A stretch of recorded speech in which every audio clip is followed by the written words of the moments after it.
যেদিন মায়ের গর্ভ থেকে একটা ছেলে জন্ম নিল, তার জীবনে প্রথম প্রাণ সূর্য উঠল।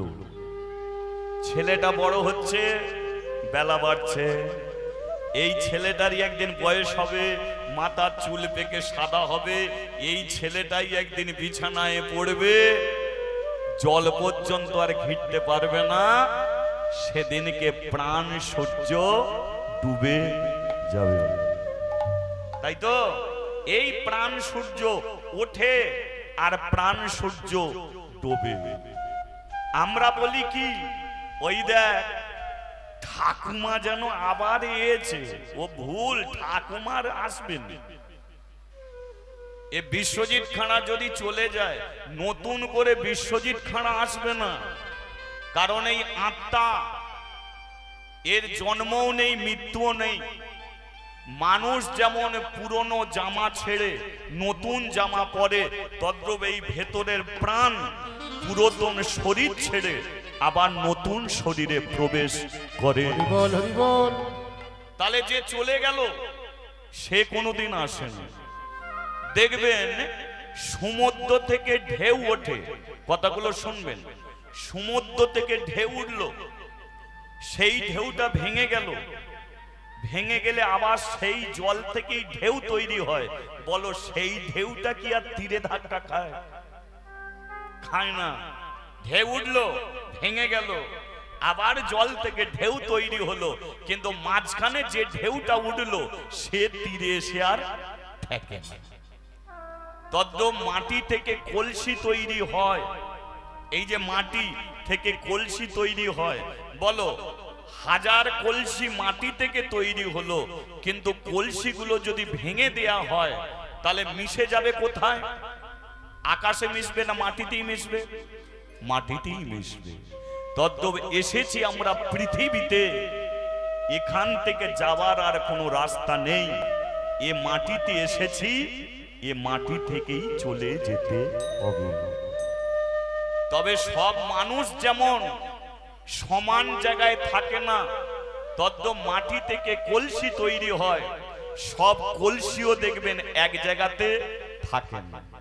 থাকে কি? কোন কলসি দেখবেন তাল গাছে গিয়ে ঝুলছে, ঝোলে তো। কোন কলসি খেজুর গাছে গিয়ে ঝুলছে, কোন কলসি শ্মশানে গড়াগড়ি খাচ্ছে, আর কোন কলসি আবার ভগবানের চরণ তলে বসে আছে, পূজারে ব্রাহ্মণ তাকে পুজো করছে। একই কলসি। তদ্রূপ পৃথিবীর মানুষ, কেউ জুয়াখানায়, কেউ মদের থেকে, কেউ নানান জায়গায়, আর ভগবান যাদের ভাগ্য দিয়ে পাঠিয়েছে, কলসি যেমন ভগবানের চরণে আসে, তদ্রূপ আমরা ভাগ্যবান, তাই সব কিছু ছেড়ে দিয়ে আমরা হরিবাসরে বসে আছি, কৃষ্ণ কথা, হরি কথা শ্রবণ। তাহলে এই প্রাণ সূর্য উঠছে, ডুবছে। এবার প্রশ্ন হলো একটাই, বলতে এবার প্রাণ সূর্য কার কটার ঘরে দাঁড়িয়ে আছে? কটার ঘরে দাঁড়িয়ে আছে? এই যে কোলে বসে আছে, এর তো সবে সকাল। কি গো, পেছনে যে বসে আছে সে বলবে আমারও সকাল, কি তার হয়ে গেছে দুপুর, কারো হয়ে গেছে বিকেল। হায় ঠাকুমা সেখানে বসে আছে ডুবু ডুবু ভাব, হে ডুব মারবে। এসেছি, সময় হয়ে যাচ্ছে, তাই পদকর্তা বলছে বেলা চলে যা। এই বেলা জীবনের বেলা,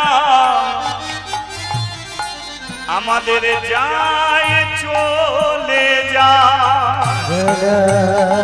চলে যা। এই জীবনের বেলা আমাদের যায় চলে যা। তাই দিন গেলে দিন আসে না ফিরে, দিন গেলে দিন আসে না ফিরে। যেদিন আমাদের চলে গেল ভাই রে, তাই দিদি গেলে দিন আসে না ফিরে।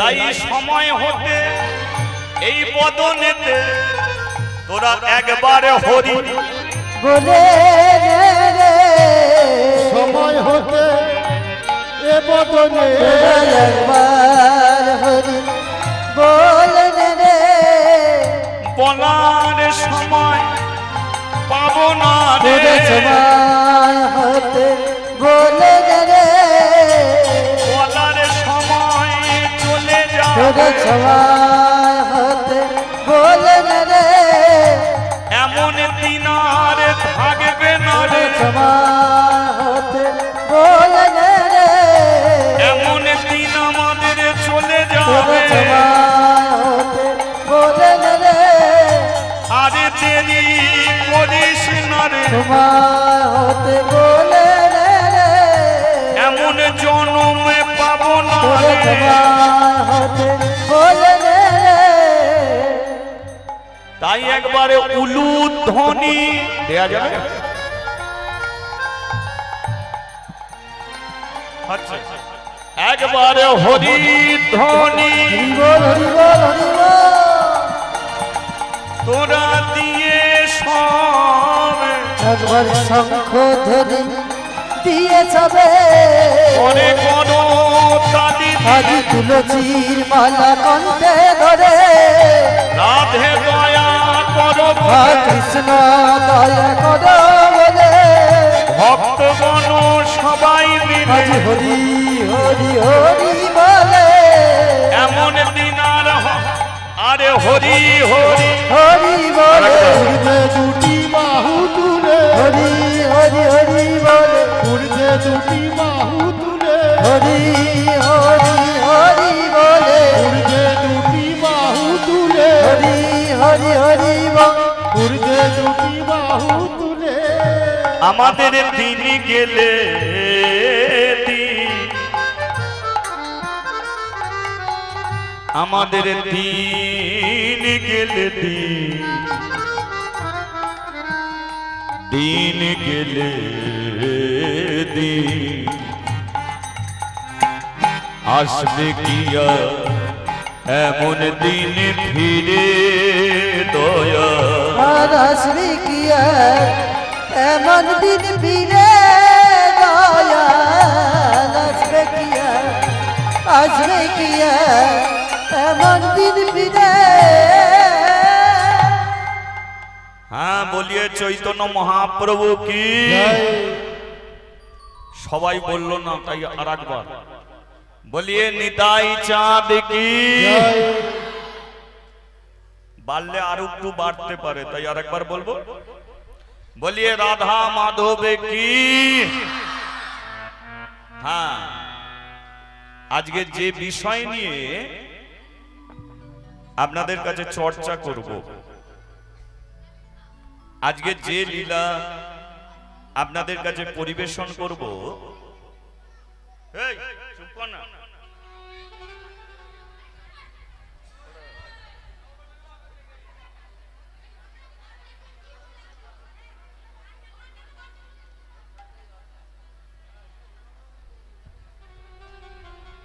যে বিষয় নিয়ে আপনাদের কাছে চর্চায় আসব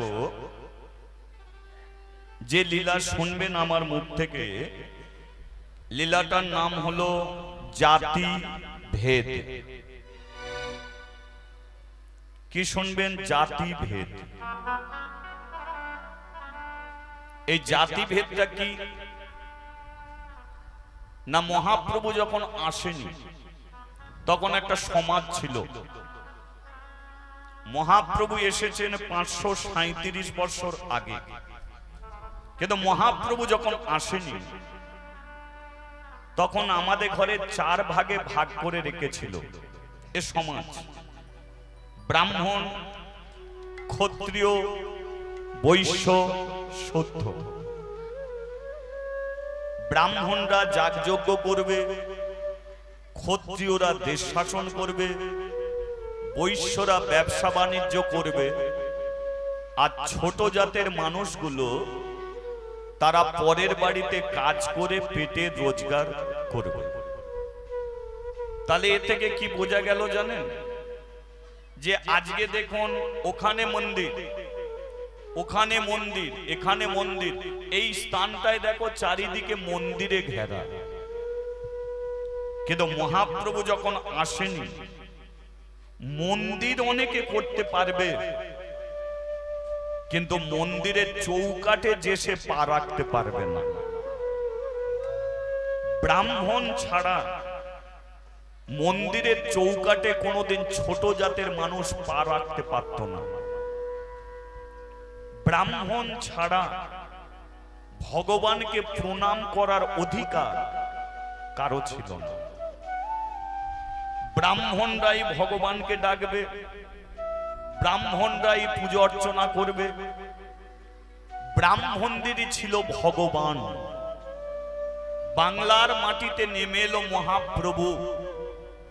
নেমে এসে তিনি কিন্তু অধিকার দিল সবাইকে, যে না, ভগবান শুধু ব্রাহ্মণদের নয়, ভগবান সবার।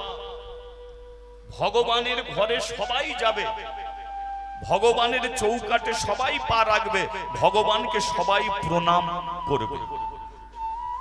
তাহলে মহাপ্রভু আসার পরে তবে কিন্তু আমরা এক হতে পেরেছি। কিন্তু মহাপ্রভু যখন আসেনি, তখন কিন্তু আমরা কোনো দিন ভগবানকে ডাকতে পারিনি, ভগবানকে প্রণাম করার সুযোগ দেয়নি। এই জায়গাটার নামই ছিল জাতি ভেদ। তাই লীলা শুনবেন মহাপ্রভুর আসার আগের একটি লীলা, সেই লীলার নাম হলো জাতি ভেদ। কিভাবে ভগবান সমস্ত জাতকে ভেঙে দিয়ে আমাদের এই জায়গায় টেনে নিয়ে এলো, সেই বিষয় নিয়ে চর্চা এক ভক্তের মাধ্যমে। ভক্তটার নাম হলো মুচি ছেলে দুঃখী কৃষ্ণ দাস।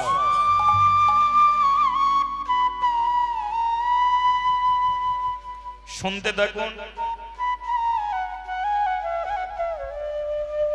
গুরুচরণ যেন রক্ষা করতে পারি, গুরুচরণ যেন আশীর্বাদ পাই, আপনারা সবাই কৃপা করুন।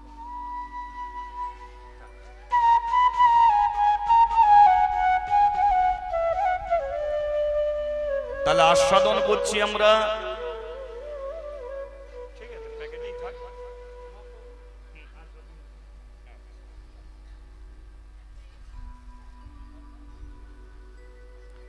তাহলে আস্বাদন করব আমরা জাতি ভেদ।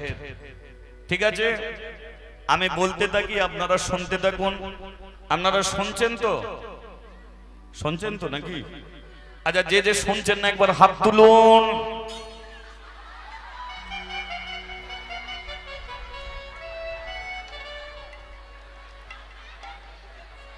না না না,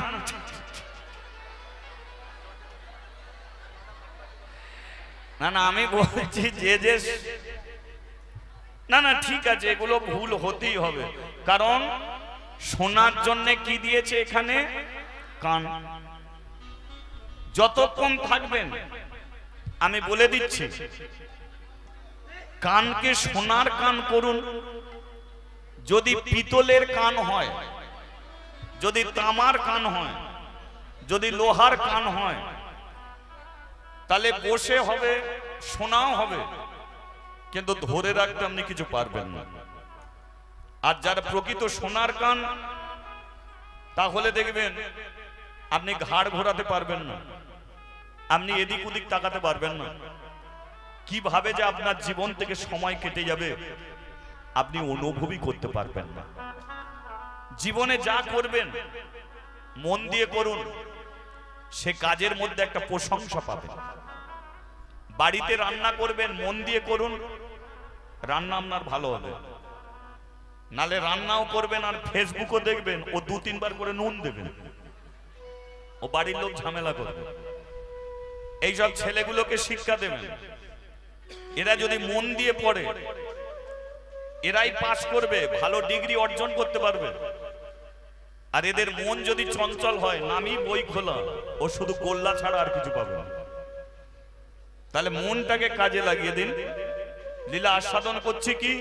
জাতি ভেদ। ঠিক আছে, বলিয়ে চৈতন্য মহাপ্রভু কি জয়। কাশীর বাজার, কাশির বাজারে একটা জুতো দোকান, জুতো দোকানটা যিনি চালায় তার নাম হলো প্রেমানন্দ দাস।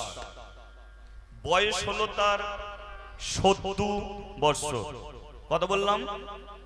70।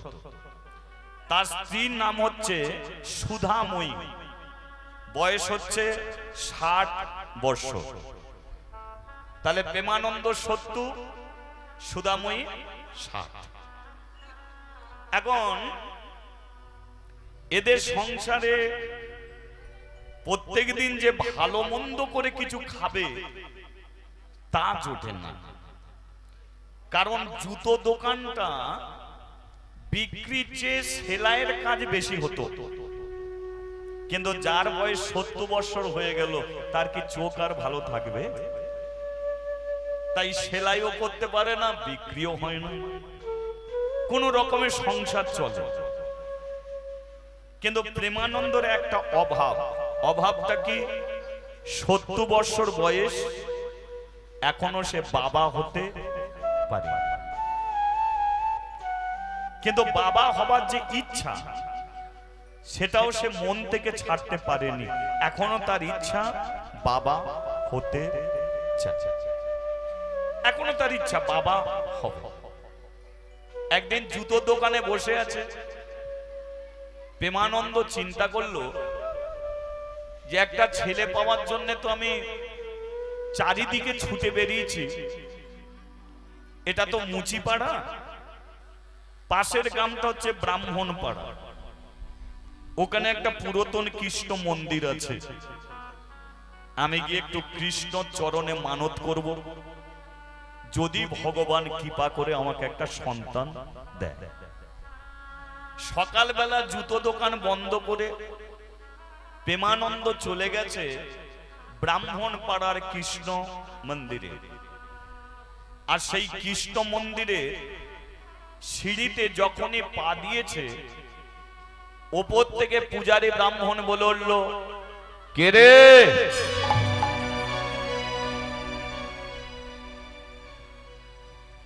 নিচ থেকে বলে উঠল, আমি প্রেমানন্দ। পুরো নামটা বল। প্রেমানন্দ। আরে প্রেমানন্দর পরে কি বসাস? প্রেমানন্দ দাস। তাহলে তুই মুচির ছেলে? লোকে তাই বলে। এই মন্দিরের সিঁড়িতে পা দিলি কেন? মানত করব বলে। পা নামিয়ে নে। কেন? এটা ব্রাহ্মণপাড়ার কৃষ্ণ মন্দির, এখানে ছোট জাতের মানুষের মন্দিরে ওটা নিষেধ। লীলা সঞ্চের মহাপ্রভুর আগে যে সমাজ ছিল, কোনদিন ছোট জাতের মানুষকে মন্দিরে পা রাখতে দেয়নি। প্রেমানন্দ বলল, ঠাকুর মশাই, আমি তো একবারে শুধু ভগবানের চরণ ছুঁয়ে মানত করব, একবারের মতো যেতে দাও। পারবি না যেতে? তাহলে কি আমার মানত করা হবে না? হবে। অদূরে একটা কদম গাছ আছে, দেখ, ওই কদম গাছের নিচে দাঁড়িয়ে যা জানাবারে জানিয়ে যা, মন্দিরে কোনোদিনের জন্য উঠবি না। প্রেমানন্দর মন্দিরে ওটা হলো না। এসে দাঁড়ালো কদম গাছের নিচে, দরজার দিকে তাকিয়ে আছে প্রেমানন্দ, চোখে জল। হে ভগবান, এতদিন আমি শুনেছি তুমি মানুষ সৃষ্টি করেছ, কোন জাতকে তো তুমি সৃষ্টি করনি। উনি পূজারী ব্রাহ্মণ বলে মন্দিরে থাকবে, আর আমি কদম গাছের নিচে থাকবো। একবার তো বলেছিলাম মন্দিরে উঠবো, একবারের জন্যও আমাকে মন্দিরে উঠতে দিল না। তুমি তো দরজার ভেতরে আছো, তুমি তো পারতে আমাকে তোমার কাছে তুলে নিতে, তুমিও আমাকে দাঁড় করিয়ে দিলে কদম গাছের নিচে, আমি মুচির ছেলে বলে। কিন্তু আমি যে এতদিন শুনে এসেছি যে তুমি মানুষ করে পাঠিয়েছো, কাউকে তো এক কাজের জন্য পাঠাওনি। পৃথিবীতে যত মানুষ আছে সবাই তো কাজ করে, কিন্তু এক কাজ করে না। কিন্তু প্রতিটা কাজের মধ্যে তো একটা সম্মান আছে। যে জুতো সেলাই করে তারও তো একটা সম্মান আছে। যে জুতো সেলাই করে সে হলো ছোট জাত, আর ওই জুতো পরে যারা ঘুরে বেড়ায় তারা কি করে হয়ে যায় বড় জাত? কিসের করে বড় জাত হয়? নাপিত যারা চুল কাটে সেলুন, তারা হয়ে গেল ছোট জাত, আর চুল কেটে যারা উত্তম কুমার হয়ে যায় তারা হয়ে যায় বড় জাত। বাড়িতে যারা পায়খানা করে পায়খানার প্যান ভর্তি করে ফেলে তারা তারা তারা বড় জাত, আর বাড়ির যারা পায়খানা পরিষ্কার করে দেয় মেথর, তারা কি করে হয় ছোট জাত? এটা তোমার কেমন বিচার? শোনো ভগবান, 70 বছর বয়স আমার, আমি এসেছিলাম তোমার কাছে একটা সন্তান চাওয়ার জন্য, কিন্তু পূজারী ব্রাহ্মণ আমাকে নামিয়ে দিল কদম গাছের নিচে। আমি এই কদম গাছের নিচে দাঁড়িয়ে আমি মানত করছি, তুমি আমাকে একটা পুত্র সন্তান দাও। বয়স আমার 70, হয়তো ছেলে দিলে আমি ছেলে মানুষ করতে পারবো না, কিন্তু পূজারী ব্রাহ্মণ যে ব্যথা যে কষ্ট আমাকে দিল, একবারও তোমার কাছে যেতে দিল না। আমি কথা দিচ্ছি, তুমি যদি আমাকে সন্তান দাও, তার যখন 5 বছর বয়স হবে, আমি ওই মুচির ছেলেটাকে এই ব্রাহ্মণ পাড়ার কৃষ্ণ মন্দিরে ভগবানের পায়ে আমি দান করে যাব, দান করে যাব, আমি দান করে যাব।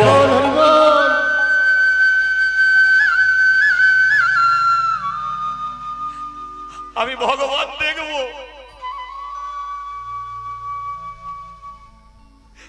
যে আজ আমাকে কদম গাছের নিতে দাঁড় করিয়ে দিল,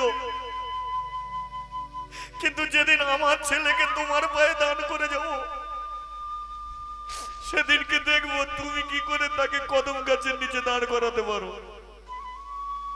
তোমাকে প্রমাণ করতে হবে তুমি এসেছো মানুষের জন্য। তোমাকে প্রমাণ করতে হবে মুচি হয়ে সূচি হয় যদি কৃষ্ণ ভজে। এ ব্রাহ্মণ ব্রাহ্মণ নহে যদি কৃষ্ণকে ত্যাগ করে। কোন মুচি মেথর বাগদি ছেলেও যদি তুলসী কাঠের মালা পরে হরিবাসরে বসে দুহাত তুলে হরি বল বলে, তার কোনো জাত থাকে না, সে হয় একজন পরম হরি ভক্ত, পরম একজন কৃষ্ণ ভক্ত। তোমাকে এটা প্রমাণ করতে হবে। আমি বেঁচে থাকি আর না থাকি, আজকে আমি ভগবান তোমাকে বলে যাচ্ছি যে এমন দিন তুমি একটা টেনে আনবে যেদিনে ব্রাহ্মণ আর মুচি যেন একই জায়গায় বসে হরি নাম শোনে, কৃষ্ণ নাম শোনে।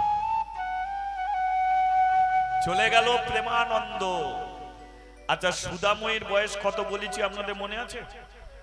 কত বলেছিলাম? 60। 20 বছরের মেয়ে মা হতে দেখা যায়, 30 বছরের মেয়ে মা হয়, 40 বছরের মেয়ে মা হয়, কিন্তু 60 বছরের মেয়ে মা হতে দেখেছেন? দেখেননি তো? আচ্ছা বলুন, এই গ্রামে যদি একটা 60 বছরের মেয়ে মা হয়ে যায়, তাহলে এই গ্রামের মেয়েরা কার নামে আলোচনা করবে একটু সত্যি বললে ভালো হয়। কার নামে আলোচনা চলবে?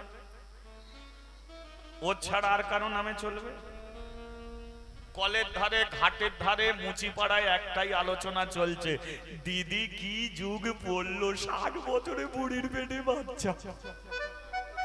দেখা যায়নি বাবা, আমি একটা ছেলে পাবো বল দিলুনি, আর বুড়ির পেটে ভগবান কি করে দিল বলতো? দেখবেন ভালো কথা চারিদিকে ছড়াবে না, কিন্তু একটা নিন্দে কথা চারিদিকে ছড়িয়ে যায়। এটা তো কলিযুগ, এখানে সত্য কথা বললে তার সম্মান নেই, মিথ্যে কথা বলো সম্মান। চায়ের দোকানে বসে সাজিয়ে সাজিয়ে মিথ্যে কথা বলবে, দোকানদার বলবে দাদা কি কথা শোনাচ্ছে, চা খাও, তোমাকে পয়সা দিতে হবে। আর এই হরি কথা শুনে গিয়ে তুমি চায়ের দোকানে গিয়ে বলবে যে কালকে রাত্রি জেগে কীর্তন শুনেছি, না কীর্তনটা ভালোই লাগছিল, কীর্তনিয়া যে কথাগুলো বলছিল, ও এই ভাই একটু শোন না, সে বলবে ভাই চা তৈরি করব, কি করে শুনবো, তুই তো চা খেয়েছিস, এবার ঘর জানা শুনবো। আর সাজিয়ে সাজিয়ে মিথ্যে কথা বলো, জানিস অমুক ছেলেটা অমুক বইয়ের কাছে কি ধরা দেখবে, কি হয়েছে খুলে বল, খুলে বল, খুলে বল, সব বলবো। মিথ্যের যুগ, তাই সত্য কথা বললে শোনে না, মিথ্যে কথা বললে সম্মান পেয়ে। হরি বল, হরি বল। গোটা মুচি পাড়ায় কানাকানি চলছে, এ গাম ও গাম সে গাম, 10খানা গ্রামের মানুষ জেনে গেছে। লক্ষ্য করুন, 10খানা গ্রামের মানুষ জেনে গেছে যে 60 বছরে বুড়ির পেটে একটা বাচ্চা এসেছে। সবাই অপেক্ষায় বসে আছে কবে ছেলে জন্ম দেবে, আমরা ছেলে দেখতে যাব। একদিনে প্রেমানন্দ জুতোর দোকানে গেল, আরে সকালবেলা সুদাময়ী একটা ছেলের জন্ম দিল। 10খানা গ্রামের মানুষ লাইন দিয়ে দিল। হরি বল, হরি বল। লাইন মেরেছে ছেলে দেখার জন্য। আচ্ছা প্রেমানন্দ কোথায়? সকালবেলায় জুতো দোকানে। কি একটা কালো মতো 5 বছরের ছেলে, পিজি রাস্তা যে কালো তার চেয়ে বেশি কালো, একটা 5 বছরের ছেলে জুতো দোকানে গেছে। আর জুতো দোকানে গিয়ে দাঁড়িয়ে আছে। প্রেমানন্দ বলে কি রে, তুই জুতো কিনবি না তোর বাপের জুতো সেলাই করবি? এ ছেলেটাকে বলে কিনবো না সেলাইও করবো না। বল তাহলে সকালবেলা এমনি করে দাঁড়িয়ে আছিস কেন? বলে শোন প্রেমানন্দ, আমি একটা খবর দিতে এলাম। প্রেমানন্দ বলে কি খবর দিবি, দে তাহলে। ও প্রেমানন্দ, একদম লাইট, একদম কম, ইকো টিকো দিও না। ও প্রেমানন্দ, ও প্রেমানন্দ করে না আনন্দ, ও প্রেমানন্দ করে না আনন্দ, ও প্রেমানন্দ করে না আনন্দ, ও প্রেমানন্দ করে না আনন্দ, ও প্রেমানন্দ করে না আনন্দ, ও প্রেমানন্দ করে না আনন্দ। প্রেমানন্দ বলে আনন্দ পরে করব, আগে তুই আমার নাম ধরে কেন ডাকলি বল? তুই একটা 5 বছরের বাচ্চা আর আমি 70 বছরের বুড়ো, তোর বাপের চেয়ে বড়, তুই আমার নাম ধরে ডাকছিস? তুই তো বাচ্চা। ছেলেটা বলে প্রেমানন্দ তুই বাচ্চা আমি চৌবাচ্চা। বলে আমি 70 বছরের বুড়ো, আমি বাচ্চা, তুই চৌবাচ্চা? বলে হ্যাঁ আমি চৌবাচ্চা। সবাই আমাকে বাচ্চাই মনে করে, কিন্তু আমি যে চৌবাচ্চা আমাকে কেউ চেনে না, বাচ্চা ভেবেই আমাকে মারতে চায়। প্রেমানন্দ তুই কি করে চিনবি? আমার মামা পর্যন্ত আমাকে চিনতে পারেনি। প্রেমানন্দ বলে তোর মামাকে? বলে আমার মামার নাম হলো কংস, মথুরার রাজা ছিল। আমাকে বাচ্চা মনে করে বৃন্দাবনে শুধু লোক পাঠাচ্ছে মারার জন্য। অকাসুরকে পাঠাচ্ছে, বকাসুরকে পাঠাচ্ছে, পুতনাকে পাঠাচ্ছে স্তনে বিষ মাখিয়ে। সবাই বলল বাচ্চা, কিন্তু আমি কি বাচ্চা? না, চৌবাচ্চা। কে? প্রেমানন্দ রে। এই পৃথিবীতে আমি সবার নাম ধরে ডাকতে পারি, কারণ যে 80 বছরের বুড়ো তারও আমি বাবা, যে 5 বছরের ছেলে তারও আমি বাবা। আমি জগতের পিতা, জগৎ পিতা কে? ভগবান শ্রী কৃষ্ণ। হরি বল, হরি বল। প্রেমানন্দ বলে তুই এলি কোথা থেকে? বলে আমি এসেছি ব্রাহ্মণ পাড়ার কৃষ্ণ মন্দির থেকে। প্রেমানন্দ বলে ও কৃষ্ণ মন্দিরে তুই থাকিস? হবে হয়তো। আমাকে তো মন্দিরে উঠতে দেয়নি ব্রাহ্মণ, কদম গাছের নিচে দাঁড়িয়েছিলাম, যদি উঠতাম তাহলে হয়তো তোকে চিনতে পারতাম। আমি উঠতে পারিনি, তাই তোর সঙ্গে দেখা হয়নি। আচ্ছা বল বল বল বল, তাহলে তুই কৃষ্ণ মন্দির থেকে এসেছিস? বলে হ্যাঁ এসেছি। তা তুই আমাকে কি খবর দিবি?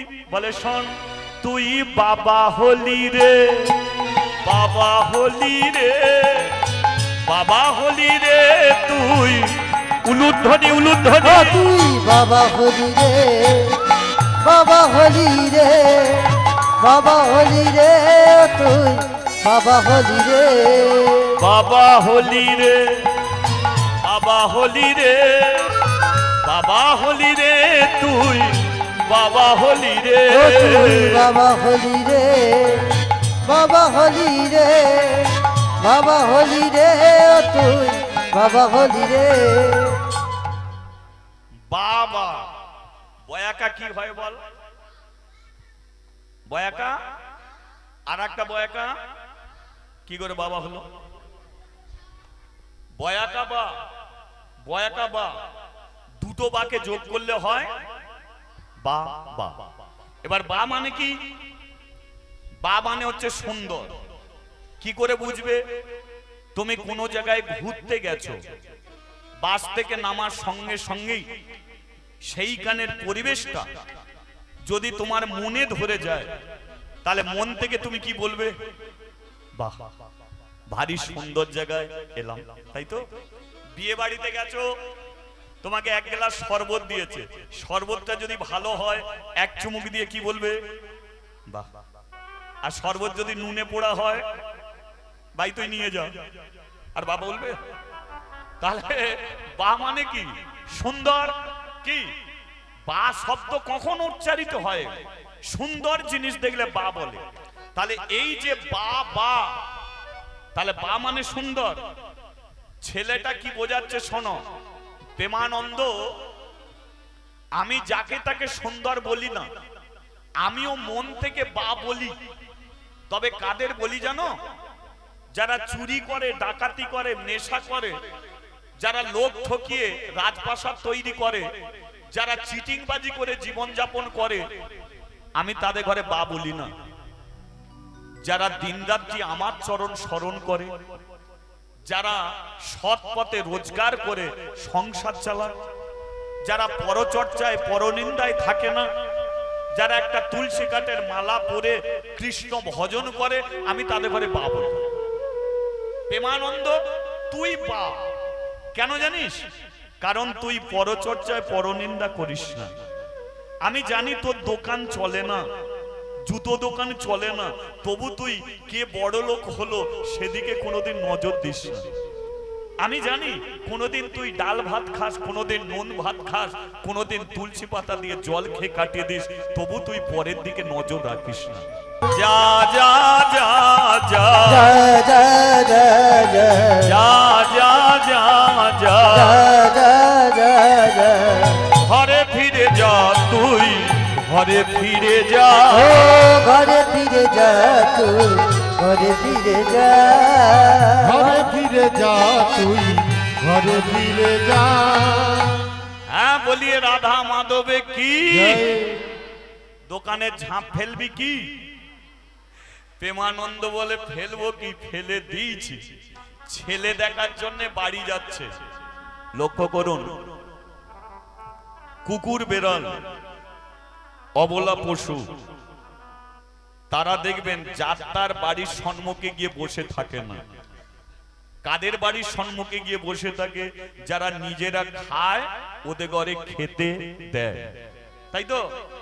কুকুর বেড়াল তাদের বাড়ির সম্মুখে গিয়ে বসে থাকে, কিন্তু প্রেমানন্দ নিজে খেতে পায় না, তাই কুকুর বেড়ালও কোনোদিন তাদের বাড়ির সম্মুখে এসে দাঁড়ায় না।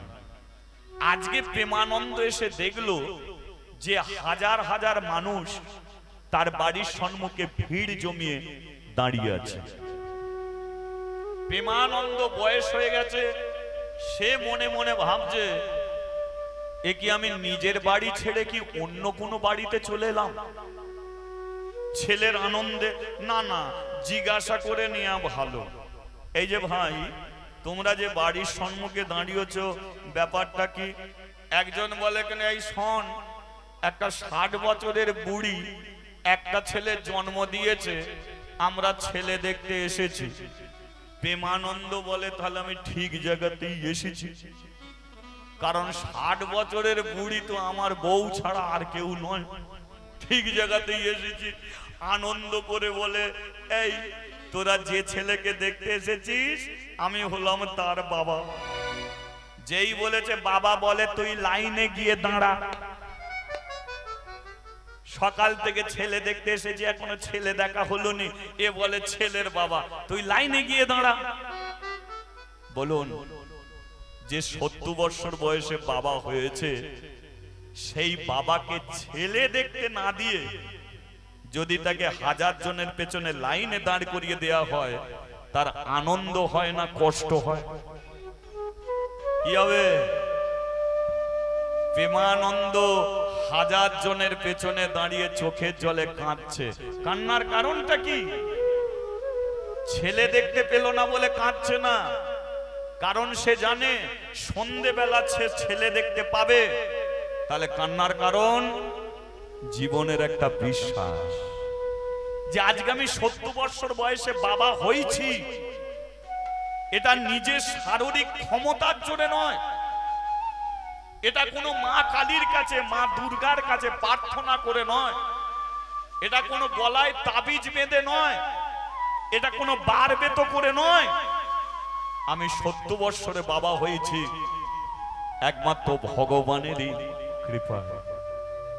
তাহলে তো মন বলে, যাকে দেখতে পেলাম না, যে দাঁড় করিয়ে দিল কদম গাছের নিচে, তাহলে আমি ভগবানকে দেখতে পাইনি, ভগবান আমাকে দেখতে পেয়েছিল। তাই কদম গাছের নিচে দাঁড়িয়ে আমি যে চোখের জল দিয়ে ভগবানকে ডেকেছিলাম, ভগবান শুনতে পেয়েছিল। তাই তো 70 বছর বয়সে ভগবান আমাকে বাবা বানিয়ে দিল। হে জগৎবাসী, যারা মনে করে যে মূর্তি শুধু, যারা মনে করে যে ভগবান মূর্তি, তারা ভুল। ভগবান মূর্তি নয়, ওর মধ্যে প্রাণ আছে, আমরা বুঝতে পারি না। এই জগতে দেখবেন হরিনাম কতটুকু শুনবে সেটা বড় কথা নয়, জীবনে বিশ্বাস রাখো যে এই জগতে এমন কেউ একজন আছে যাকে চোখে দেখা যায় না, কিন্তু তবু সে আছে। যাকে আমরা কেউ দেখতে পাচ্ছি না, সে আমাদের সবাইকেই দেখতে পাচ্ছে। যারা বুদ্ধিমান, যারা বুদ্ধিমান তারা কিন্তু জানে যে আমি যে কাজটা করছি এটা কেউ দেখলো না, কিন্তু যে দেখার সে দেখে নিল।